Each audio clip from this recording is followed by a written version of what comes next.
क्या हो अगर आपकी बेटी आपको ये चैलेंज कर दे कि हमारे दौर की तालीमी डिग्री हासिल करके दिखाएं।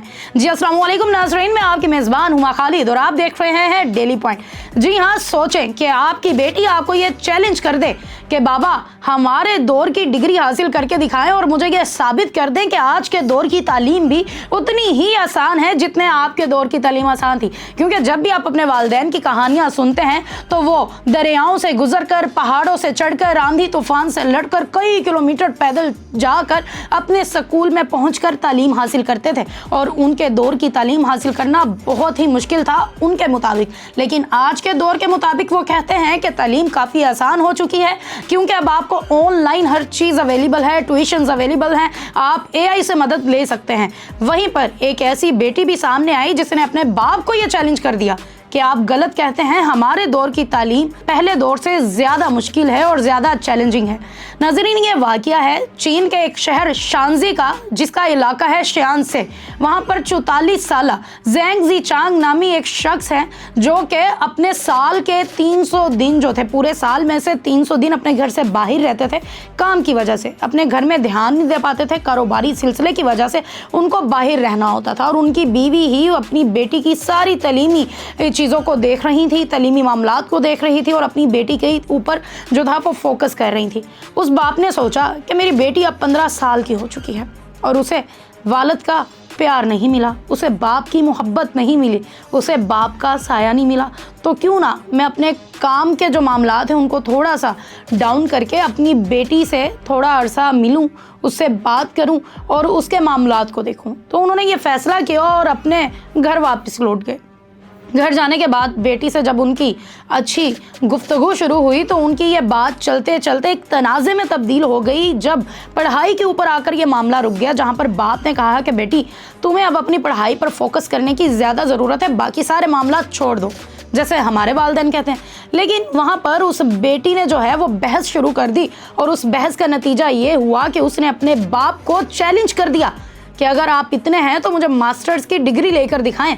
तो उस बाप ने उस बेटी की इस बात को बुरा नहीं माना, दिल पर नहीं लिया, इमोशनल बातें नहीं की, उसे टारगेट नहीं किया, ये नहीं कहा कि मेरी बेटी अब बदजुबान हो चुकी है या मेरी बेटी मेरे हाथों से निकल चुकी है, बल्कि अपनी बेटी को सबक सिखाने का एक आला तरीका निकाला। वो बाप जो कि रियाजी और इंग्लिश में कमज़ोर भी था, मैथ भी कमज़ोर थी और रोज़गार के लिए उसे काम काज भी करना था, लेकिन अपनी बेटी का चैलेंज भी पूरा करना था, तो उसने अपनी बेटी को सबक सिखाने के लिए उसका चैलेंज जो था वो एक्सेप्ट कर लिया। उसकी बीवी भी काफ़ी ज़्यादा परेशान थी कि ये इस चैलेंज में हार जाएंगे और अपनी बेटी के सामने इनका नाक जो है वो कट जाएगा। लेकिन बाप की जो ताकत होती है वो कोई भी नहीं जानता। बाप की मोहब्बत और शफकत में जो पावर है वो किसी को भी अंदाज़ा नहीं। उस बाप ने दिन रात एक करने की ठान ली। नामुमकिन काम था लेकिन उसने कामयाब करने का सोचा कि मैं इसको पूरा करूँगा। 2 दहाई पहले, तकरीबन 20 साल पहले, उस बाप ने अपनी ग्रेजुएशन की डिग्री हासिल की थी और 20 साल से उसने किसी भी किताब को हाथ नहीं लगाया था। अब आ जाती है बात कि उन्होंने प्रैक्टिस कैसे की। उन्होंने सबसे पहले एडमिशन लिया और फिर अपना एक वक्त मुकर्रर किया, अपना एक शेड्यूल बनाया। सुबह 6 बजे से लेकर 9 बजे तक वो इंग्लिश पर काम करते थे, अपनी इंग्लिश बेहतर करते थे ताकि वो अपना इम्तिहान जो है वो पास कर सके। बाकी पूरा दिन वो अपने रोज़मर्रा के काम करते थे, अपनी बाकी जिम्मेदारियां पूरी करते थे, अपने कारोबार पर ध्यान देते थे, अपना काम करते थे और अपनी फैमिली को भी देखते थे।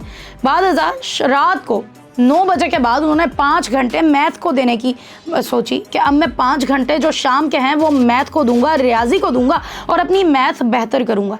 इस तरीके से उस बाप ने सुबह से लेकर रात तक काफ़ी ज़्यादा मेहनत की, अपनी पढ़ाई पर भी और अपनी बेटी पर भी।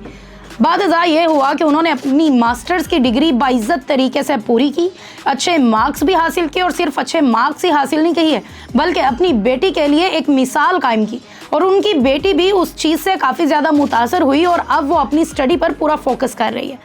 अगर हम देख लें कि यही हमारे देसी पेरेंट्स होते, मीन्स के आपके या मेरे अम्मा अब्बा होते, और हम में से किसी ने उनको ये चैलेंज किया होता, तो आज जो था वो आपकी शादी की तैयारियां शुरू होती कि हमारी बेटी अब बस जुबान हो चुकी है और हमारी बेटी अब हमारे सामने सवाल करने लगी है, हमें जवाब देने लगी है। और इस बात पर वो आ जाते, अपने दिल पर ले जाते, और दिल पर लेने के बाद ये होता कि आपकी शादी की तैयारियां शुरू हो जाती, आपकी तालीमी सरगर्मियां बंद कर दी जाती और आपको एक घर में बंद कर दिया जाता।